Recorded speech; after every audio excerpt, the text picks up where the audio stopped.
So I'm not trying to brag about big books that I read, but I was just having a hard time reading. I'm just getting old. And so please make do with my makeshift elevation. This morning we're going to be looking at Luke chapter 20.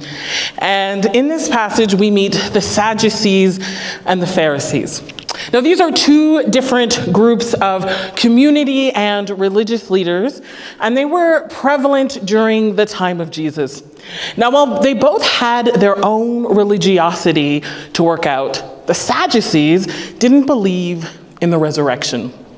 In other words, they felt that death is death.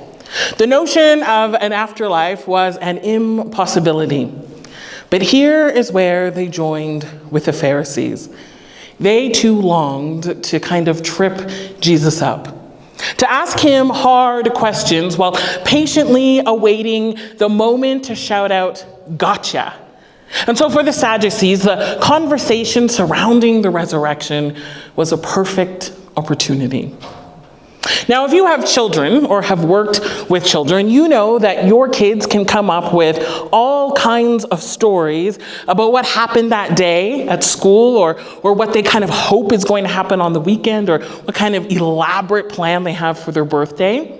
And they can tell you stories that will probably just kind of make you wrinkle your nose or kind of take a deep breath as you try not to laugh at their big ideas. And the Sadducees in this moment are very much the same. They come to Jesus and ask a question, first framing it around culture and other norms, noting that the law indicates that if a woman marries and is childless and her husband dies, it's his brother who will take on responsibility for her. But what happens, they wonder, if this happens 7 times and she is married to 7 brothers in her lifetime? Who will she be married to in heaven? Now, I'm sure you can hear kind of the ridiculousness of it all. In this moment, they assume that they have conjured up the perfect scenario to get Jesus. But Jesus is undaunted. And he essentially notes that one might ponder or wonder about, that the things that they're wondering about, the things that they're pondering, are no longer relevant when one considers the afterlife. Jesus then affirms the resurrection, but more so affirms something about God, as he notes, God is not a God of the dead, but of the living. For to him, they are all alive. Richard Rohr comments on this passage like this. He says, the resurrection is not a one-time event for worthy people. Instead, we are reminded that the resurrection is the universal pattern of all creation. Life, death, life. What we see at every sunrise, every springtime, and thankfully, what we see in us as well. Now, you can imagine why the author of this gospel wanted to be sure that the original readers understood the concept of life, death, life. Because in just a few more pages, this is going to be really crucial information, that the dead can come to life again. And as Jesus' death and resurrection are fast approaching in the text, and Luke seems to know that there are others who many wonder about, that there are others who may wonder about who Jesus is, and if his story is real, if his resurrection is factual. And so before they get to that part of the story, there is Luke reminding his readers from early on that life, death, life has always been the way of God. The way of the world, the seasons, our gardens, our bodies, the earth's rotations, and even that deep soul part of us. Life, death, life. Now, on any given day, as we come face to face with kind of the world outside of our small corners, we are invited and beckoned and compelled to lean into the Sadducees' perspective. One that announces all that is all that we can see. Which on a good day leads us towards excess because we want to breathe it all in deeply and we want to experience every part of it today and live as though our moments are defined by what we can do, attain, and store away. but on our worst days. And only now perspective points us towards hopelessness as the world's darkness tries to cling to us. And we find ourselves confused and perhaps discouraged by our inability to create the meaningful headway that we long to see established in our world. And so we can become disheartened as we discover even the unavoidability of death, or that we can't accomplish everything that we set out to do. But here is Jesus offering a new perspective. One that compels us to respond to the fullness that life has to offer and the uncertainty that death brings, not with excess and not with hopelessness, but rather he invites us to respond with excessive hope. Jesus seems to suggest that in the Sadducees' scenario, that it is hope that they have put aside. While they doubt the resurrection, there is Jesus conveying that what they might miss out on as a result of their perspective is a hopeful picture of God. A God who is present in both life and death. A God who considers us fully alive in life and fully alive in death. This concept that we both understand and do not understand can be encapsulated in the word hope. And it's a concept that has capacity to trickle down into the various ways that we see life, death, and life played out all around us. The ways we see life, death, and life is more than a story about a graveside, but also a story about how to live, and how to live with this notion of excessive hope. I noted earlier that on any given day, the ailments of the world can be presented to us on a silver platter. Apparently, the ailments of today are now equally and more abundantly presented on Twitter. If anyone else is mourning what feels like the loss of Twitter. We have, maybe no one else is, I'll keep my tears. So we have social media, the news, we have scrolling headlines, and all that reminds us that all is not well with the world.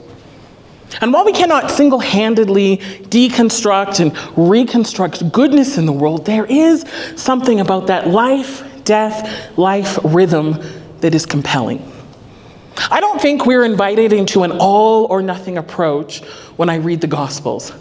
That either the entire system is transformed or we do nothing. That evil ends or we do nothing. Broken edges cease or we do nothing.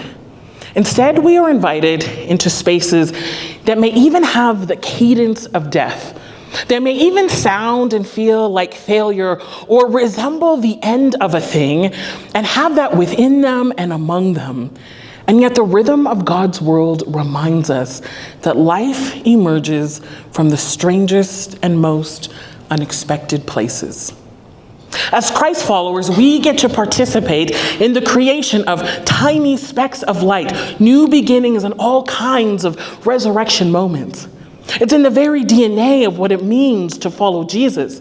And so as ones who choose to participate in the renewal of all things, it is the church as a community and as the people of God out in the world that ought to find themselves in strange corners, among the unwelcome and the unwanted, listening and engaging despite the presence of death, despite the broken and those who break, despite the systems that seek to crush and the seeming nonsensical work of trying to lift those burdens.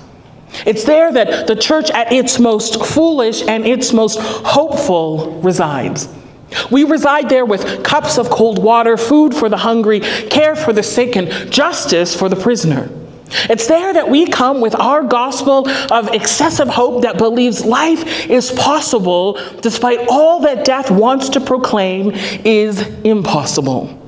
This is who we are. But one of the great challenges of the church as communities and as individuals is taking that same hope, that hope that we offer as we sit with the least of these, that hope that we offer as we engage with the most marginalized and the forgotten, and recognize that that same hope, that same pattern of life, death, and life is for us as well. You see, it's easy to give. It's easy to whisper hope to someone else. It's easy to search for keys to free others, to remind others that to fail or to break or to find themselves acquainted with grief is not the end of the story. That despite the worst of us, hope prevails.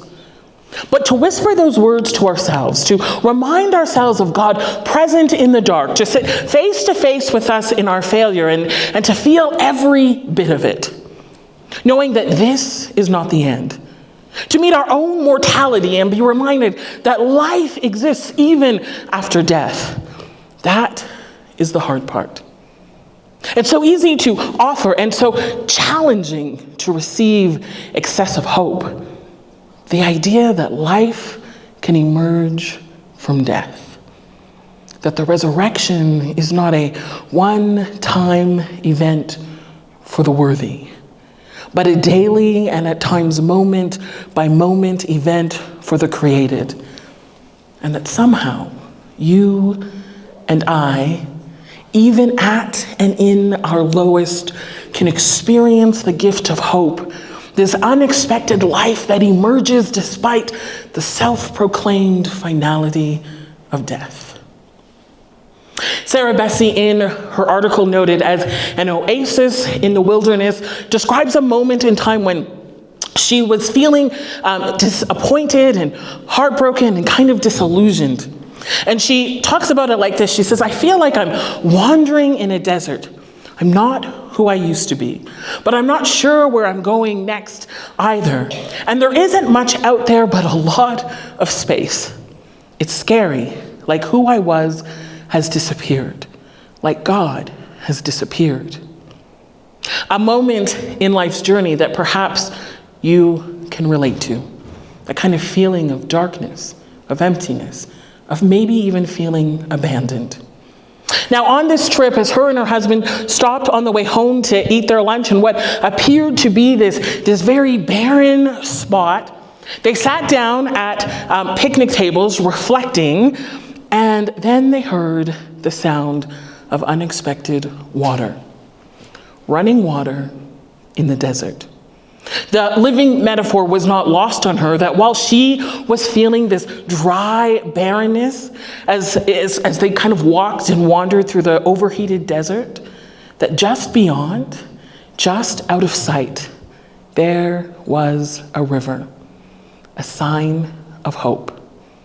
She closes her essay by noting, I had thought God was absent from me, but it turned out that a desert wasn't an absence of God. It was an invitation to a new path of intimacy and depth, growth and evolution. The wilderness wasn't something for me to fear. God was already here, making a way. A literal stream in the desert. Hope shows up in all kinds of ways. I'll ask the worship team to come forward. While we feel the darkness, there is hope. While we experience the jaded edges, there is hope. While we sit in uncomfortable spaces, feeling the jabs on our hips and along our backs, there is hope. While our hearts break and we lean into the pain of it all, breathing even the worst of it in, there is hope. While we are broken and being repaired and repairing, there is hope. Sometimes hidden, sometimes obvious, sometimes unrevealed until days or years later as we come to realize God present in life, God present in death, God present in the unexpected life that is the resurrection. Thank you, Pastor Jules. Thanks to the Swahili congregation for joining us this morning. I know it's significantly earlier than your service, and I appreciate it.